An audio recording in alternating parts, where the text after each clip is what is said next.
Ömer ne yapıyorsun? Konuş.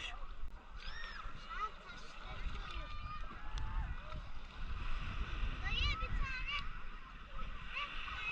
canlı midye bulmuştum. Canlı midye mi buldun? Ama nerede olduğunu... Hadi koşalım Ömer denize.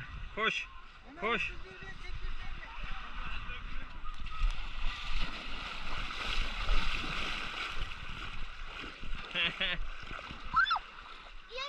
Yengeç yok mu denizde değil mi? Yok yok.